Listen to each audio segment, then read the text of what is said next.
Morning student, I'm Rose. Today we are in the third session of this chapter, that is Standard 7, Geography, Chapter 3, Our Changing Earth. In the last two videos, you have learned about something about the lithospheric movement, or we can say how does the changes happen in this much almost this year. Yes or no? That means we can say it takes millions and billions of years for changing of the Earth. So we can say that Earth always moves. Yes or no? So we can say that how does the earth move, or how we learn about the lithospheric movement, or we can say slab or something like that. Yes or no? So this lithospheric plate is also called the tectonic plates, and this tectonic plates, or we can say this lithospheric plate always move. Yes or no? So it takes billions and trillions of years for the movement, or we can say that every year it moves. Okay, so we cannot feel it and it's natural. So this lithospheric movement can be of three types, that is the divergent, convergent and the transform. That means divergent, if you talk about, that means the lithospheric plates move away from each other, and if you talk about the convergent, that means the two lithospheric move towards each other, that means it attract towards each other. And if you talk about the transformation, this transformation happens, that means it change the shape of the lithospheric plate. Okay, it can form this due to this lithospheric plate, or a transformation plate, it can form plateaus, or we can say planes. This kind of things can happen. So this earth movement happened due to two forces that we have learned, that is the endogenic force and the exogenic force. We have learned that endogenic force and the exogenic force. If you talk about the endogenic, you can see the meaning. Endo means the inside and genic means origin. Okay, and if you talk about the exogenic, exo means outside and the genic means origin. Okay, so that means the earth movement or changes which happen due inside the earth, or we can say due to this force, endogenic forces. Some of the important endogenic forces due to which the earth formation happens, or we can say there changes happen. So due to endogenic forces, there are of two types, that it can happen due to the sudden movement, or it can be a slow movement. Okay, so in the sudden movement it can be an earthquake, then we have the volcanoes and the landslide. And if you talk about the slow movement of endogenic forces, it can happen that it forms the building of mountains or the hills. Okay, so this happen due to the endogenic forces. And if you talk about the exogenic forces, you can see that means the forces due to which the formation, or we can say on formation of the earth surface happen on the, not inside the earth but on the outside, that means on the surface of the earth crust. Okay, so it can be of two types, erosional and depositional. Erosional, you know, that is taking away of soil by winds or various agents like winds, water. These are the natural agents to which the erosional, or we can say taking away of the, or we can say the formation of the land happens. And if you talk about the depositionals, we can say that it can happen due to the deposit of various things, and it forms a different layers, or we can say different formation on the land surface. Okay, so these two can happen due to various agents like rivers, sea, glaciers and the winds. Okay, so these are the reason for the depositional, or we can say erosional formation on the earth surface. Okay, so first of all we are going to discuss about the endogenic forces, or we can say sudden movement. Okay, endogenic forces and the endogenic forces due to sudden movement, what are the changes can happen, or what are the formation happen, or what are the destruction can be happen due to the sudden movement. So first topic we are going to discuss is the earthquake. Okay, so if you talk about the earthquake, you have to be considered, or you are well known about the earthquake. Yes or no? So it comes every year and we can feel it sometimes if it is so much high. If this earthquake is of high intensity, you can feel it. Yes or no? You can feel it. So these happen. You can see it is, what is earthquake if you talk about? Sudden vibration or trembling on the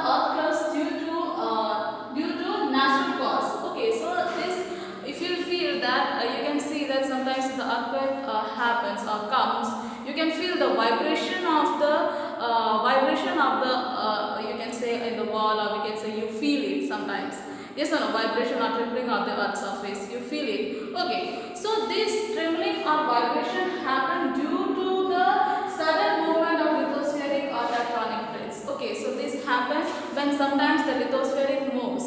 Okay, lithospheric plates or tectonic plates move. Due to this earthquake happens, or this trembling or vibration on the earth surface happen. Okay, so if you talk about the how this happen, or we can say the place where the earthquake is being originated. Okay, the place where this is the land we will talk about, and the place, this is the earth, inside the earth. Okay, this is the land surface, and earthquake, where does it originate? Earthquake, where does it originate? That is called the focus. Okay, and vertically upward, that means in this direction. That means where the origin of the earthquake happens, above that means directly in the right angle, or you can say vertically above that focus is called the epicenter. That is called the epicenter. Okay, so in the epicenter, or near in the epicenter, vertically above the focus, or we can say where the origin of the earthquake happens, above that what happened, that area is called the epicenter. And this, in that area, that means epicenter area is the place where the most destruction happen. That means most widely, where, that means where is actually the origin of the earthquake happens. Above that what happened, the maximum destruction happens, or we can say degradation, or we can say destruction happen. Maybe it can be, if it is a city, or you can say the falling of the buildings, that is we can say breaking of the roads. So this kind of things happen just above the focus, or we can say above the where the earthquake originates. Okay, and as it moves away, it decreases the effect of the earthquake. It decreases the effect of the earthquake. So these are the things happen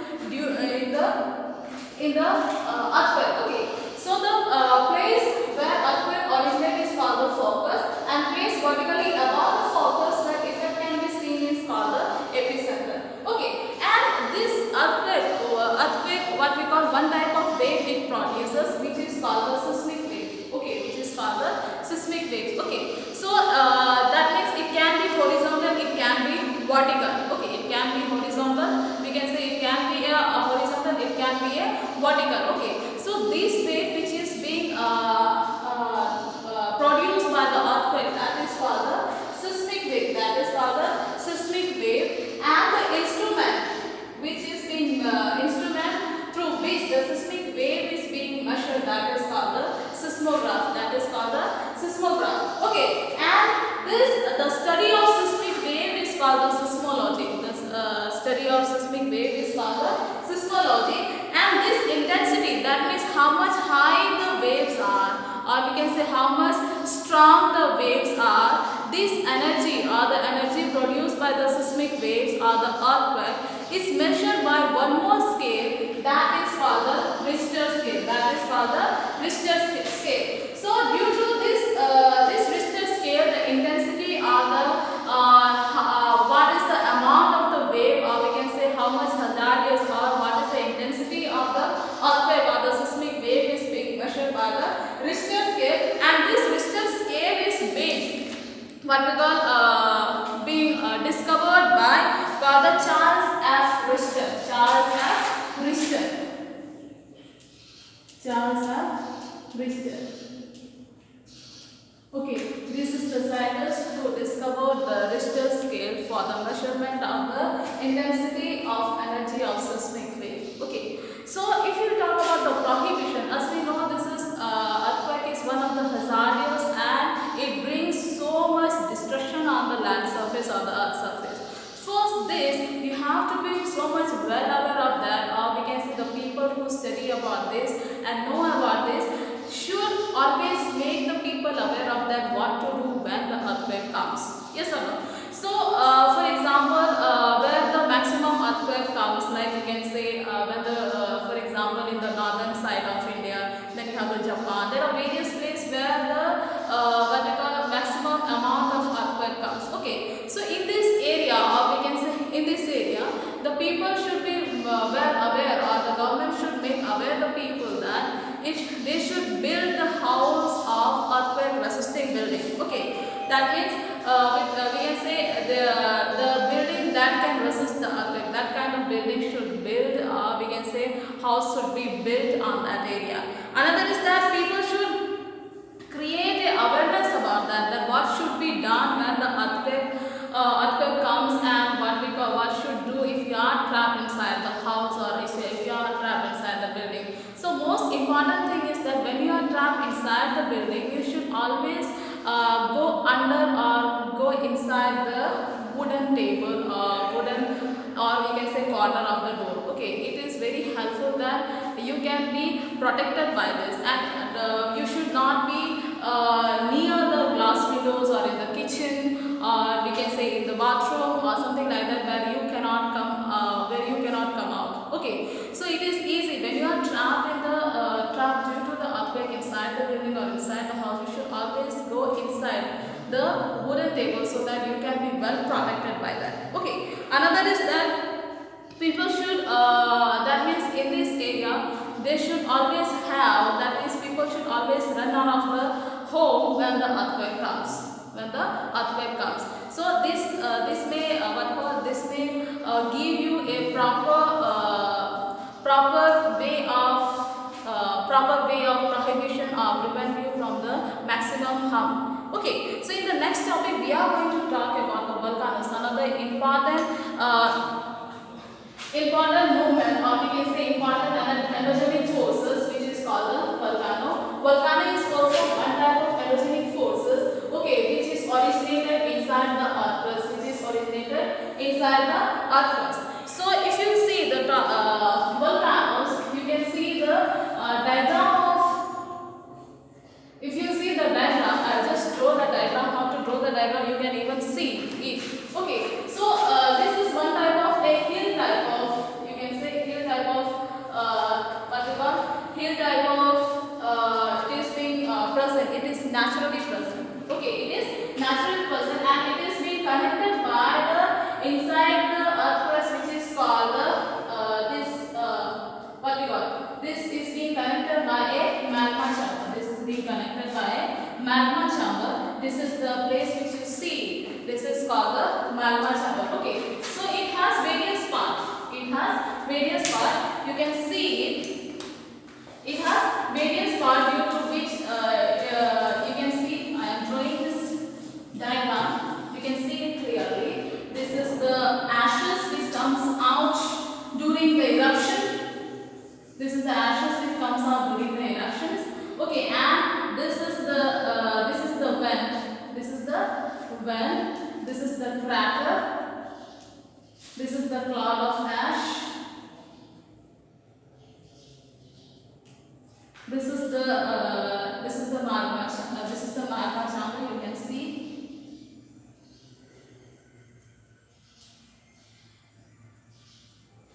And this is the main vent. This is the main vent through which this magma comes out of the earth crust. And this the fluid which I am making here, this is called the lava. Okay, so this volcano is also one type of endogenic forces. Okay, and it is being naturally present on the earth's surface. Okay, so if you have learned in the last chapter that the layers of the earth, yes, or different layers of the earth. So this magma chamber is present in the mantle. Present in the mantle. So when the pressure on the earth's surface or the earth crust gives the pressure towards inside, and the heat which is being given by the core, this make the mantle area melt. And this magma which turns into this, when molten turns into magma, it turns to earth to come on the earth surface. So what happens due to this volcano? You can see the pipe. This is called the vent, which is being joined by a funnel or crater. Okay, this is vent is being joined by a funnel by crater. Okay, and due to this main vent, this magma comes out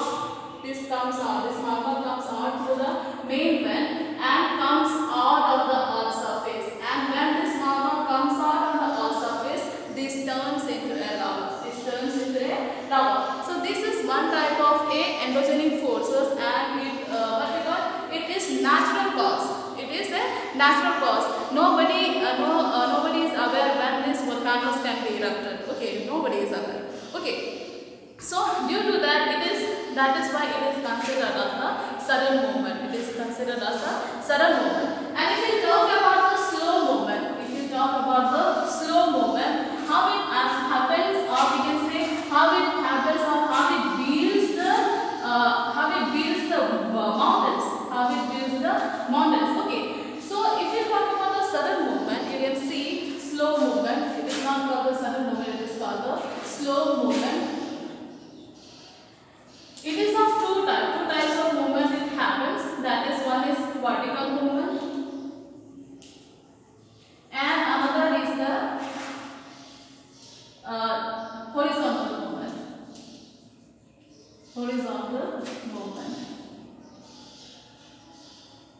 So in vertical movement, what happened? It forms, due to vertical movement, what happened? It forms the plateaus. That means in a tabular form. For example, sometimes what happened, if you have learned in the standard 6, the actiline and the syncline you have learned, Warren and the host you have learned, yes or no? So what happened? This give birth to the plateaus and valleys. This what we call this vertical movement. That means if the lithospheric move in this direction, that means if you can see, if these are the two plateaus, this is my hand, you can see these are the two vertical, we can say this is a lithospheric plate. So you can see if what happens if it is moving towards each other, that means in a convergent way, then what happens, sometimes it cannot be fixed properly. So what happens, one part of the lithospheric move upward. So what happens, sometimes this the way of formation of the land, what happen, it becomes in a tabular form. Okay, so this way, this vertical movement, what happened, it brings out a plateaus or the valleys.